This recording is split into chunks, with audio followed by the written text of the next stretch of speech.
just down the road from the end of the line. It's Late Night with David Letterman. Tonight, Sir Alec Guiness, Kamarr the Magician, and Grammy Award winner Tito Puente.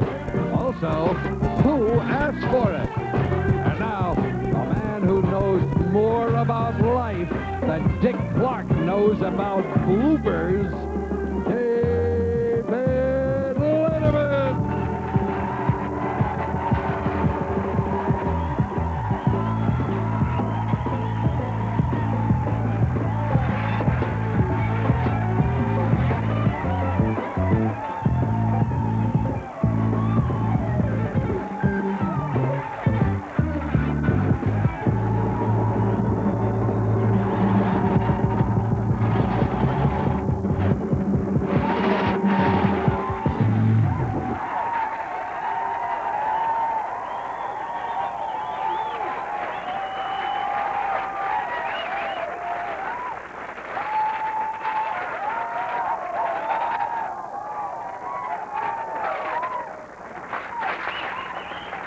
Thank you very much, ladies and gentlemen. Welcome to the program. Paul and I tonight, as a special treat, we're going to do an oldie.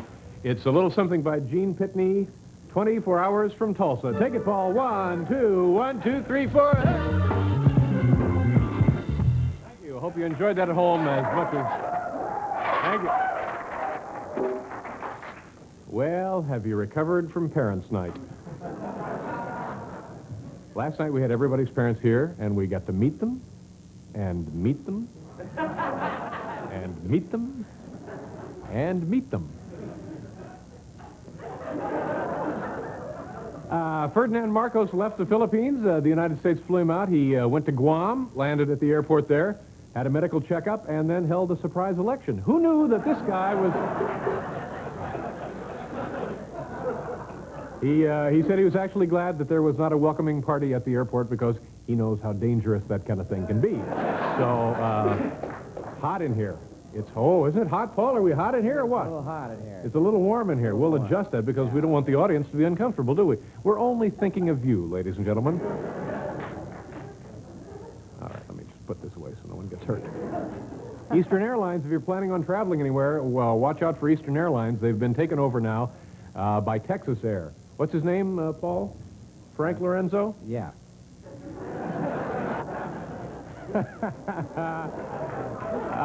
But the sale hasn't gone through. The FAA is just about to give its final approval. All Eastern Airlines has to do now is pass a urinalysis test. And if that goes through, then... Can you hear me all right? Can you hear me? No. Can you hear me? Can you hear me all right? Ladies and gentlemen, what a show. This is unbelievable. Tonight, Paul with the band. Introduce the gentleman with the band tonight. This is a big night. Thrill. Big night, big thrill for me. He just won a Grammy last night for, was it Best Latin Recording? Whatever, we'll get the category straight later. But Mr. Tito Puente, the Latin... Tito, accompanist extraordinaire, is with us tonight. Boy, are we thrilled about that. Yeah.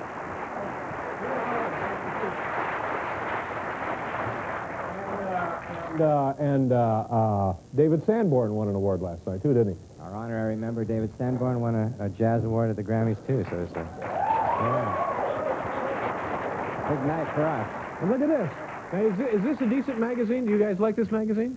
I have here a copy of the most recent issue. It's the March '86 issue of Guitar Player magazine. And inside, there's a nice article about Sid McGuinness and Will Lee. Did you guys like the article? Yeah, nice photos. Congratulations, gentlemen. Yeah. You certainly...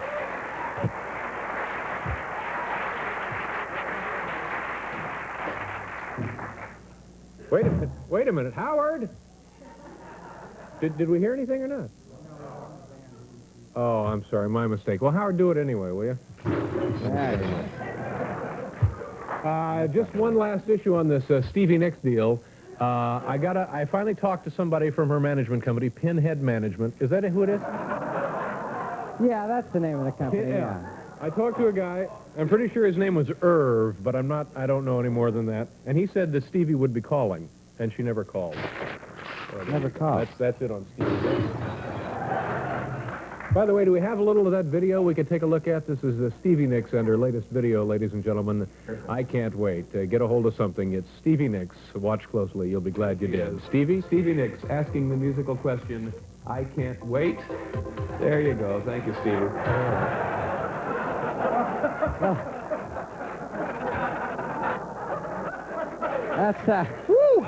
That's what you call sneak preview video. Something going on there. Yeah. Strange. We're going to do some... Oh, by the way, we need a place to go in May. Where would you like to go, Paul? Where would I like to go? Yeah, do the show. Guadalajara. How about Guadalajara? Yeah. No, we're not going to Guadalajara. Just kind of on my mind. I don't know why. Houston. We could go to Houston. That'd be nice. Get rid of that lousy Chuck Woolery. What? No, New Orleans would be nice, too. We're going to do something we haven't done in quite some time. We've thrown open our vast, what do you call it, television forum here to our studio audience, and they're going to ask for things that we can do for them tonight. We have a gentleman standing at the microphone this very minute. This is something called Who Asked For It. Do we have music here, Paul? Who Asked For It? Yeah, music. Yeah, who asked for it? Who asked for it? It was you. It must have been you. Oh, by the way, we forgot to mention your radio show Sunday. Oh, yeah. Yeah, we'll talk more about it tomorrow. Let's mention that later. All right. Yeah, Who Asked For It? And, yes, sir, what is your name, please? My name is Keith Connors. Keith, nice to have you here. Where are you from, Keith? I'm from Philadelphia. Uh-huh. What do you do for a living? I manage a hoagie shop there. You manage a... So your mind is probably all cluttered with details morning, noon, and night, isn't it? Yes, sir. Yeah. Well, I'm glad you could pry yourself away from the hoagies to be here tonight. What can we do for you on Who Asked For It, Keith? Well, my doctor tells me that my cholesterol level is dangerously low. I was wondering if you could offer me some advice. It's low? Yes, it's very low. Oh, this is not good. It should be high as you can get it. And you need some what, sir? I was wondering if you could offer me some advice. Gee, I don't know. That's kind of a puzzler. You really need to get it up there, that cholesterol. I tell you what, we have a film that was produced by the AMA in conjunction with the National Association of Meat Cutters, and it's narrated by our own Billy, the late-night beef boy. Hal, go ahead and roll that film for us. Okay. Watch this. See if you... To ensure that you're getting enough cholesterol in your diet, there's no substitute for fatty meats. This 28-ounce beefsteak supplies nearly half your daily cholesterol requirement. Or try these fried lamb chops. Your heart will literally skip a beat. If you don't want too much butter on that rib roast, lard is a nice change of pace. And this baked ham swimming in melted cheese is chock full of the artery-narrowing fat your body craves. Finally, eggs and bacon aren't just for breakfast anymore. They make an oily side dish that perfectly complements other cholesterol-laden foods for a well-balanced meal. So eat smart, America. Eat fat. Thank you very much. Thank you. Thank you. Billy. That's Billy, the late-night beef boy. Yes, sir. May I help you tonight on Who Asked For It? By the way, this is nothing like viewer mail. Go ahead, sir. What is your name, please? Benjamin Friedman. Where are you from, Ben? I'm sorry? I say, where are you from, Ben? I'm from Boston, Mass. Nice to have you here. That's the hub city, isn't it? I don't know. Yeah. And what is your question, Ben? Well, first off, I'm here with a bunch of friends, and I just wanted to say we really enjoy the show. I Thank think you very much. You're terrific, and Paul is terrific. How about and, Billy, the late-night beef boy? We enjoyed that as well. But we were just wondering, in the future, is anything coming up that we can look forward to? Anything exciting that you have planned that we can some kind get of a feature, enthusiastic some kind of about? an event, some kind of a... You know, whatever you got there. Yeah, anything. okay, well, as a matter of fact, there is something you can look forward to. Hal, do we still have a copy of that promotion that NBC has been running all week for the new show? Here it comes. Okay, go ahead and roll that. Watch this, Ben. I think you'll enjoy this. Take the $6 million man, bleach his hair, trim his beard, give him a bad attitude and a gun, and then send him traveling into the future to a world where love no longer exists. Put it all together and you've got Chris Elliott's new running character, the Regulator Guy, coming next week to late night on most of these NBC stations. Okay, there you go. I hope you enjoy that.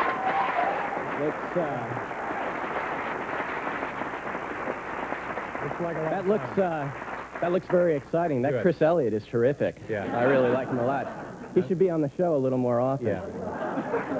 You know, he's almost like a god to me. Thank you very much. Is there... Oh, yes, sir. What is your name, sir? Oh, hi, Dave. Hi. Hi. I'm a little worried about... I say, what is your name, sir? my name's Ned Bledlick. Ned Bledlick? Ned Blidley. Bledlick. Bledlick. All right, Ned, what can I do for you, sir? Well, I'm a little worried about my dog's hearing.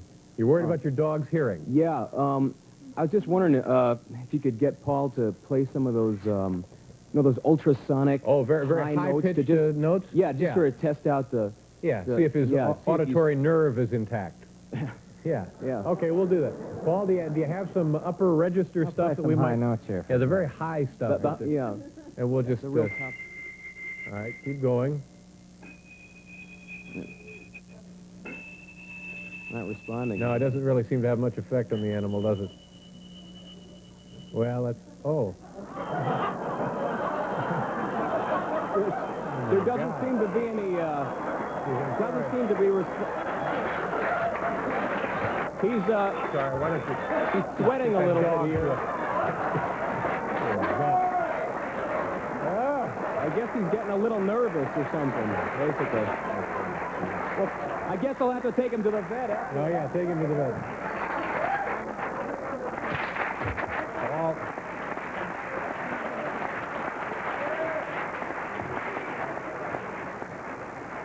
Paul, did you see that? The man's haircut started to bleed.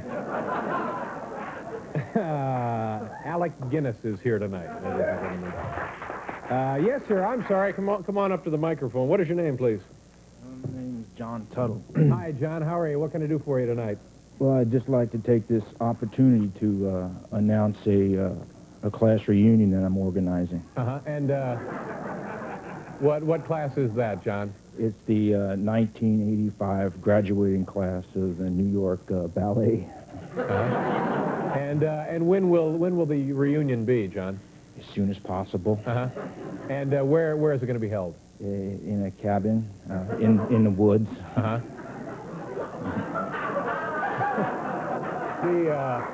You know, John, you don't look like a ballet dancer exactly. No, I ain't no ballet dancer.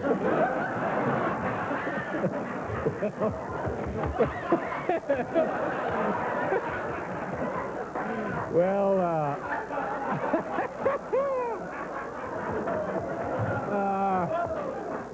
I guess,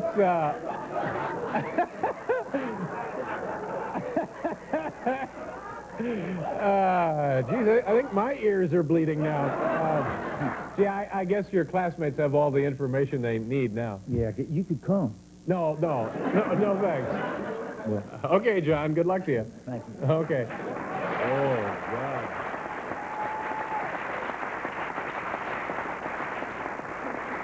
Yes, wait, we have a young lady in the audience. How do you do, ma'am? What is your name? My name's Pat Kennedy. Pat, where are you from? I'm from Narragansett, Rhode Island. Oh, that's a lovely community. What do you do for a living? You're not a clamor, are you? No, I work at the University of Rhode Island. Oh, I see. What do you teach up there? No, I'm assistant to the dean. And how do you...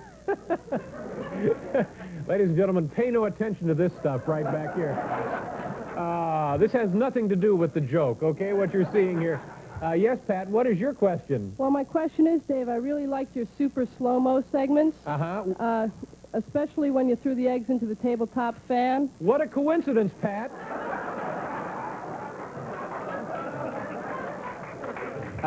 So you would like us to try it maybe with a little larger fan? Yeah, well, the problem is you couldn't see it really well. That's right. Okay, good Lord, we've anticipated her every whim.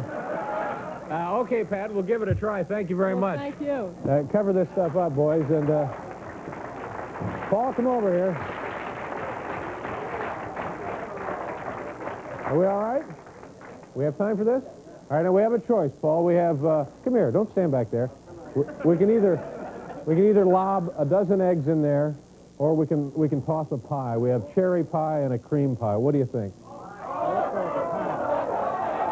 Hold it. We can only do it, all right, do both, I guess. You want the pie? Which one? What's that? And this is a bowl of eggs? All right. Okay, we all set? All right, now stand over the... Yeah, no, I'll just toss... Let me go over this way. You mind? Okay. Now we have to...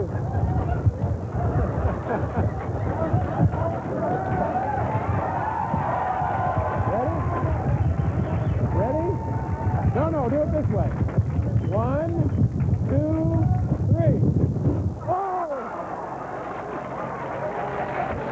Oh! God! Oh! Are you... Oh! I'm scared.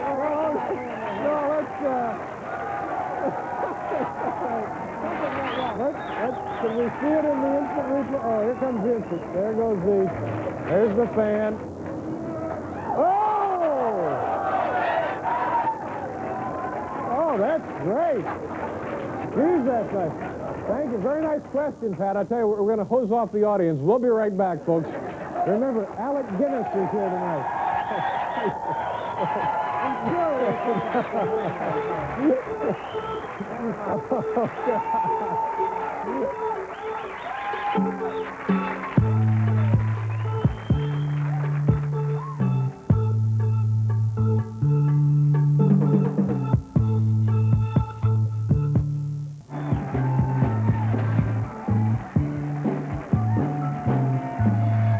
Thank you. You all right, Paul? That's the craziest thing I've ever done in my life. What a coincidence that this woman at random in the audience stands up, requests to see something like that, and we have this airplane engine here. But let's admit it, and neither of us were at the rehearsal. Now I was at the rehearsal. Did you not go behind the fan? No, you don't do it behind the fan. You stand in front of the fan. Well, thank you very much. Really? Look, they're delivering baked goods here. How come you didn't get hit by a No, I million got hit eggs a little like I bit. did? I don't know what happened. You stood in front of the fan? We got hit a little bit, yeah. Maybe I should have been at the rehearsal. Well, please, Paul, please, I'm pleading with you to come to these meetings and rehearsals. Well, is this what it takes? My first guest tonight is one of the greatest actors living today, and this is probably the first time he's ever followed a giant fan. Some of his motion pictures include The Bridge on the River Kwai, Lawrence of Arabia, Kind Hearts and Coronets, and, of course, Star Wars. He is also the author of this book right here. It's called Blessings in Disguise. Please welcome Sir Alec Guinness. Please watch your step. Come on up here. You'll be all right. Come around there.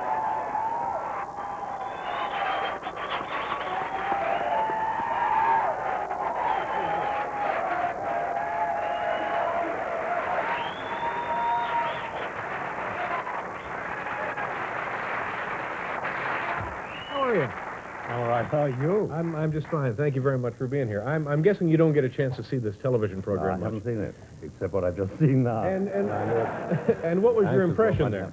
Oh, I'm absolutely mad about it. Oh, you thought that was that all egg shot, you know, that could go in the Museum of Modern Art anytime. You're Sir Alec Guinness. Sure. And I can call you... Alec. Alec? Tell me about the ceremony at which you're knighted. This is what happened, right? You were knighted. Oh, you know, you shuffle along with a lot of other people. Mm-hmm. And the Queen takes the sword, which is a little alarming, Mm-hmm. and gives you a tap on each shoulder. I mean, kneel on one knee in front of her. How many And people that's are it. How many people are knighted at once? Oh, I don't know, half a dozen, 10 maybe. Yeah. Do you remember the other folks you were knighted with? Never heard of them since. No kidding. Oh, no. You don't, there's no, like, annual picnic or anything? Was this, like, a really high point in your career to become knighted for your efforts? Well, I know it's a very nice honor to Sure. receive. There's no financial benefit. No money involved? No. You get I'm guessing a plaque or a... No, not a thing. No kidding. No, not a thing. But No, then, but from that... tap. A tap, and from that point on, you're Sir Alec That's Guinness. right. Yes, and my wife becomes a lady at last.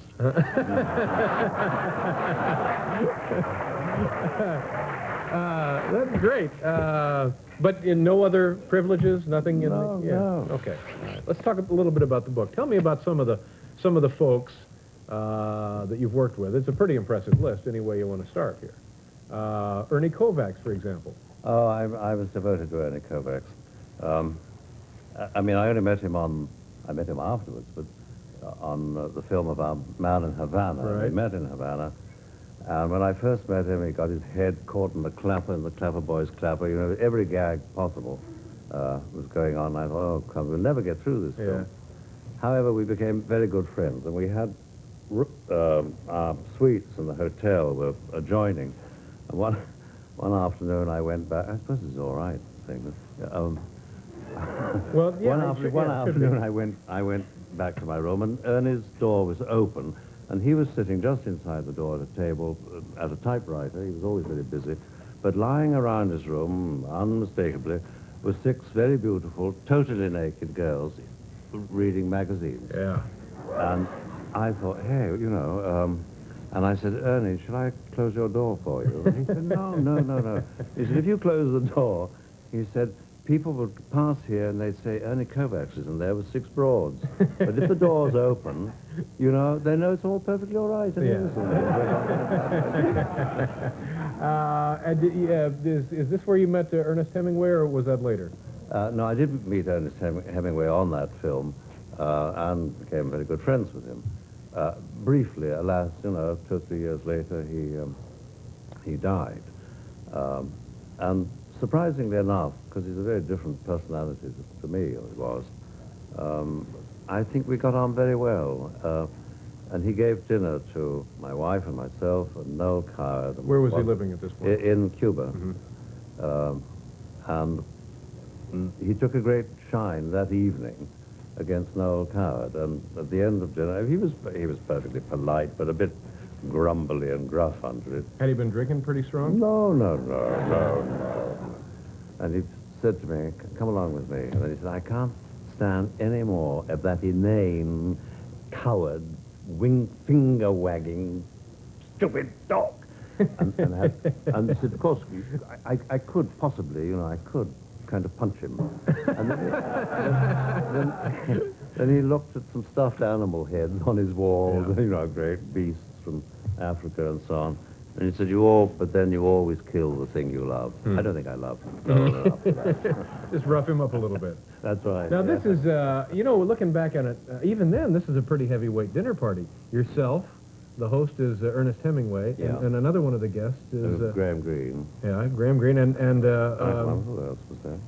I have to look in the book and find out. And Noel Coward. Now, what were you eating? Do you remember what was? No recollection of what it was at all. That's a pretty heavyweight table. Pretty impressive. Let's do a commercial here, and then we'll continue, and maybe you can throw something at the fan if you like. We'll wheel it back out here for you. We'll be back with Alec Guinness.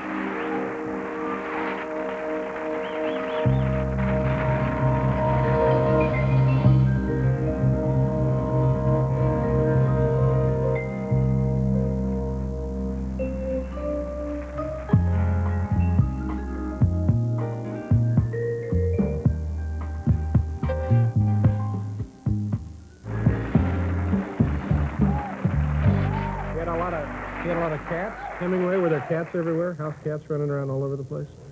I don't remember. Don't remember that. Tell me about, we were talking the other day about Ralph Richardson. And somebody, I think it was Bill Wendell, had mentioned the story about how, there, again, at a party, he came in and did something to you. Do you know what I'm talking about? Is that... Oh, it wasn't a party. It was in Madrid, and I'd been alone for a week filming. He'd been away with his wife. Came back, and I thought, oh, I'll ask them out to dinner, and they said, no, can't come to dinner, but if you'd like to come round to our hotel, we'll give you an omelette. An omelette? So I went round rather early, and there was a waiter arrived at the door at the same time as I did, big vestibule to their suite, and his wife opened the door and said, come in, and Ralph suddenly appeared, and came straight up to me and said, who can you hit except your friends? And before I knew where I was, he'd punched me on the jaw and knocked me out flat on the ground. You know. And then he retired into another room and went firmly asleep. He was very tired, of course. And that was it? That was it. I had my omelette in silence. Unsuspiciously. This must have been a very strange man. Oh, he was a dear man. I was devoted to him. And he died, a couple of years ago. But he was an eccentric. I was in a show with him once in London, and you can tell how long ago it was, because I was playing the juvenile. And in the last act, I have a quick change into evening clothes, white tie, tails, and evening shoes. And he came to me after a performance and said, "Your shoes squeak." And, well, I knew they did, you know, something, you know how they can, the evening shoes. He said, do something about it. And I said, well, I've tried. I've put Vaseline on. I've dampened. Nothing seems to happen. Anyway, the next evening, when I came to do my quick change into my evening, I couldn't find my evening shoes. Searched everywhere. Then my dresser found them in a bucket of water in a corner of the room. And so, all right, I put them on, and I squelched through the line. He didn't like that. Well, the result of that was that I got a very, very heavy cold, almost pneumonia, and I was off for about 3 or 4 days. Yeah, but they didn't squeak, though, did they? No, he'd done it, of course. and when I got back, I went to his room, and I said, "Ralph, I'm sorry I was off, but I did have this ghastly cold." And he said, "Have you been off, old fellow?" I didn't notice. You know, this may sound strange to you, but I bet you've heard it before. You have the most beautiful eyeballs of anybody I've ever seen in my life.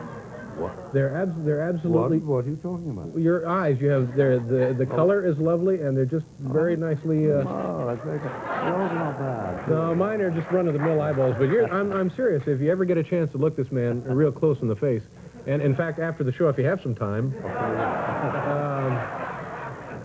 all right, let's talk a little bit about Star Wars. Now, when they first asked you to be in that film, were you reluctant to participate in the film? Did you know anything about I knew about American Graffiti, which I admired very much. George Lucas? I inquired about George Lucas, and I was in Hollywood, and the end of making a film.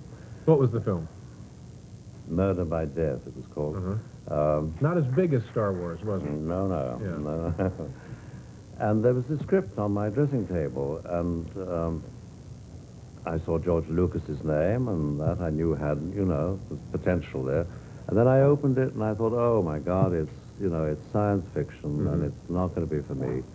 But I'll read a little bit. And I started reading. I didn't think the dialogue was very good, but it held me from page to page. And the next day I met with Lucas. We had lunch together. I liked him enormously. And, you know, shortly after that, he said, would I come and play that part? Yeah. Which was one of the luckiest things that's come my way. It must be, not being an actor, I don't know if this is true, but it must be very satisfying to you know that a line from that movie that your character spoke is now part of movie legend and will forever sustain. Do it.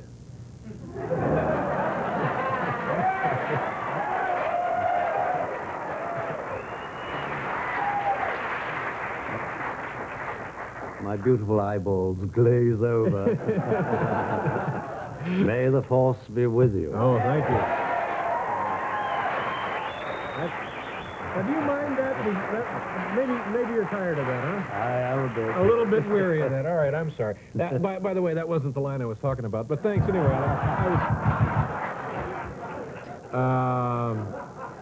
Where are you living now? I live in southern England, in the country. And very comfortable... No, very simple. Very simple way, yeah. sure. What, do you have hobbies and so forth? No, I read a lot. Read a lot? I look after my dogs. What kind of dogs do you have?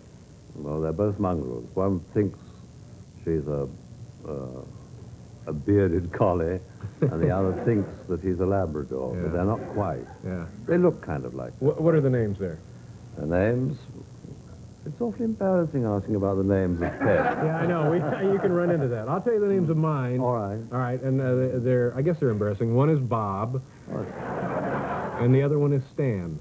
Oh, straight. Stan, that was straight. Yeah. Well, my bearded collie is called Bluebell. Oh, yeah. Bluebell? And the Labrador type is called Japheth. Japheth. Well, my wife and I squabble about this. I say Japheth, and she says Japhet. So he gets called those two different names. Yeah. But he's not really confused. But they're great dogs. Oh, yeah, well. And the book, I'm guessing the book is doing quite well for you. In England, very well. I hope it'll be all right here. Alec Guinness, blessings in disguise. Geez, it was a pleasure meeting you, and thanks for putting up with this nonsense. Thanks so much. Sir Alec Guinness, we'll be right back.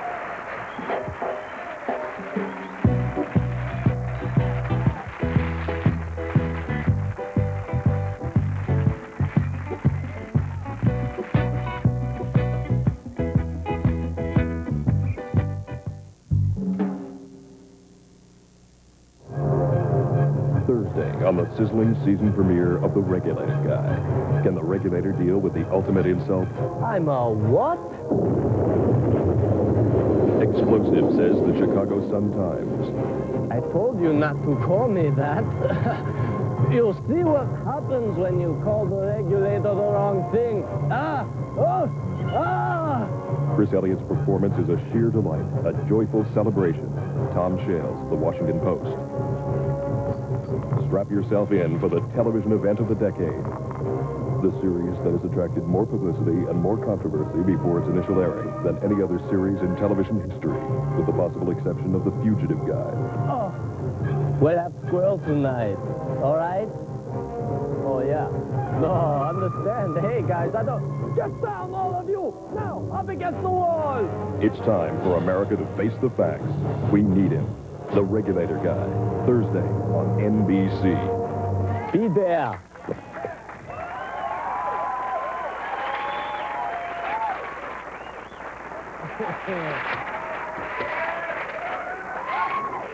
What did he say? We'll have squirrel tonight? Is that what he said?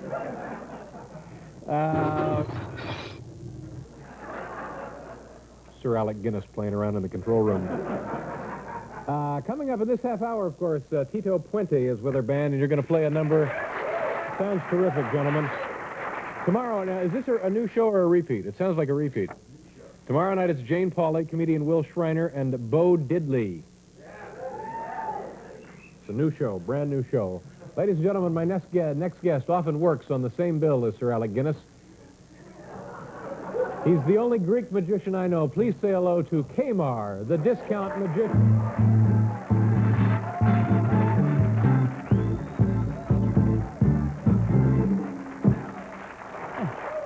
David, how are you, David? Good, Kamarr, how are you? Whoa, easy, watch it. Kamarr, ladies and gentlemen. Kamarr, nice to have you here. Thank you. How are you, David? Fine. Nice to see you you again. You're Thank not you. with Aruba. Just came back. In Aruba. Yeah, you show not only give fun to the people, but gives a lot of job to me. Oh, that's so good. Keep calling me back. I certainly appreciate David, you see, I did something with the fire, right? Yeah, you had a little fire there. And I put some gloves to protect my hand. Gloves on. Now I can just That's throw the so gloves. important, isn't it, Right. for the kids starting out? David, I'm doing the magic show tonight. Just cooperate with me. All now, right, I'll do what I can. Now, I can't just throw the gloves away. No, you can't throw those gloves away. I'm a normal man. This is my left hand glove, and this is the right hand. That's Which right. one you like? I'll take the left. No prearrangement whatsoever with David. One glove that you like, the left one. I'm going to take it off. I'm going to do this, and I want you to put them in your clean hand, not the other one. Right there, close it. And I'm going to take the other one that he did not choose, ladies and gentlemen, here and back home. Now, here? What do you mean here in the and studio, here and back home? And back home that they're watching the TV show. What do you expect from a Greek? Now blow 3 times, David. David, blow 3 times. On my hand? On your hand. And we're going to do a little magic. Now, you see, he had the free choice to choose this glove. Watch what happens. My glove, it remains normal, the same size. Okay? Yeah. Now, let me see yours. Let's open this one up and just... Look at what happened. He shrank his own glove. Look at that. I don't believe that. He make it smaller. How'd you do that, Dave? Would you believe that? Unbelievable. Thank you very much. Let me see that. We got to come back. Hold on, let me see. Give me that glove.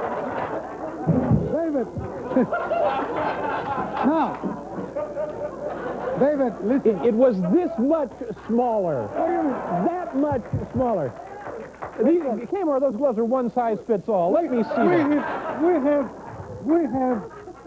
We have no camera tricks over here. That much smaller. Do we have camera tricks? No camera tricks. So These are all live illusions. Thank you. All this happened right in front of you. But David, you have a $20 bill by any chance? I do. I have a 20 right here. Listen, I tell you what. I've been all over the world in every television show. You just got back from Aruba, I understand. Yes, I had to be over there. Okay. Except the Johnny Carson show yet. But I like to do something. Oh, no, wait.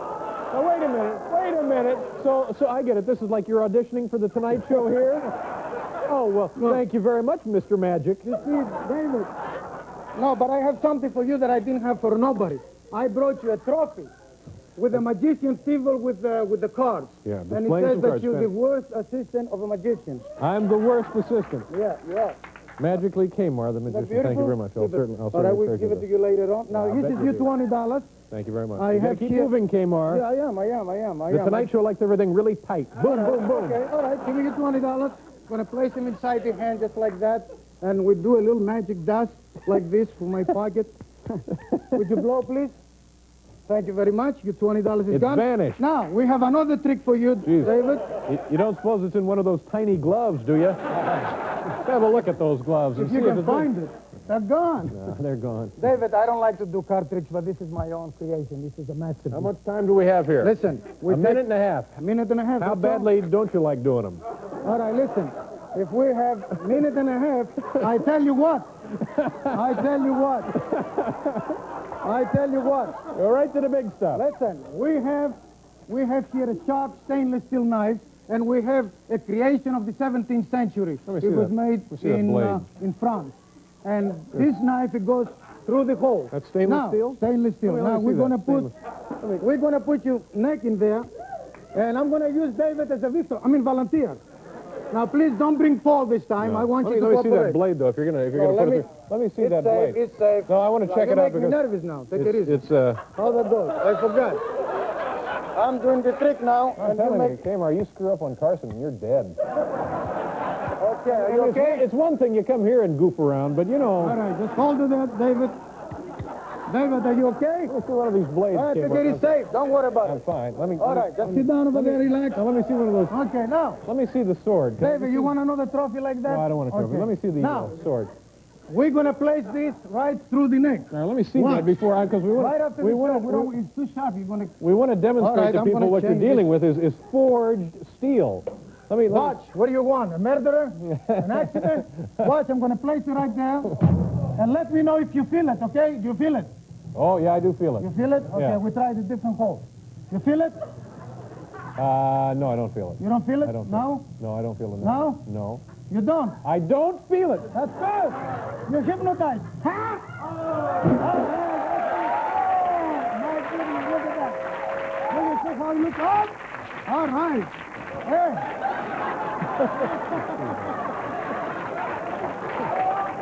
Wait a minute. Let me see that. I still... Wait a minute. That's no... It's a tape measure, ladies and gentlemen.